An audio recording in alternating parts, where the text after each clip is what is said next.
அனைவருக்கும் இனிய வணக்கம். இன்றைக்கி நம்மளோட அக்கிராஸ் கிச்சனில் பச்சை மிளகாய் சாம்பார் எப்படி பண்ணுறதுன்னு பார்க்கலாம். அதுக்கு இன்றைக்கின்னா 1/4 கிலோ அளவுக்கு துவரம்பருப்பு, 100 கத்திரிக்காய், 100 கேரட், 100 பீன்ஸ், 2 தக்காளி, 2 முருங்கைக்காய், 10 to 15 சின்ன வெங்காயம் எடுத்திருக்கேன். ஒரு குக்கரில் பருப்பு, நம்ம வச்சுருக்க எல்லா காயையும் போட்டுட்டு அது கூடவே இந்த ரெசிபியோட ஹைலைட்டே பச்சை மிளகாய் தான். காரத்துக்கு ஏற்ற மாதிரி தாராளமாக போடலாம். நான் குழந்தைங்களாம் இருக்கறனால காரம் கம்மியாக இருக்கிற ஒரு 12 பச்சை மிளகாய் நான் ஆட் பண்ணியிருக்கேன். சுருக்குன்னு வேணும்னா நீங்கள் நல்லா பச்சை மிளகாய் நிறையாவே போட்டுக்கலாம்.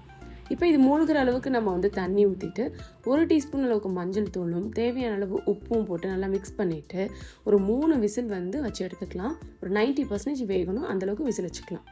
இப்போ இது வேகிற கேப்பில் நம்ம தேங்காய் அரைச்சி எடுத்துடலாம். அதுக்கு இன்றைக்கி நான் 2 கையளவுக்கு தேங்காய், இல்லைன்னா சின்ன மூடி தேங்காயில் அரை மூடி தேங்காயும் 1 டீஸ்பூன் சீரகம் 1 டீஸ்பூன் சோம்பு போட்டு அரைச்சி எடுத்துக்கலாம். இப்போ இந்த கேப்பில் இதுவும் விசிலும் 3 விசில் வந்துருச்சு. இப்போ ப்ரெஷர் போனதுக்கப்புறம் அதில் ஒரு மாங்காயும் நம்ம அரைச்சி வச்சுருக்க தேங்காய் பழம் ஆட் பண்ணி இந்த மாங்காய் வேகிற அளவுக்கு கொதிச்சா போதும். அது கொதிக்கட்டும். இதுக்கு இடையில் நம்ம இது தாளிப்புக்கு தேவையானது எல்லாத்தையும் எடுத்து தாளித்து எடுத்துகிட்டு வந்துடலாம். கடுகு 2 டீஸ்பூன் போட்டிருக்கேன்.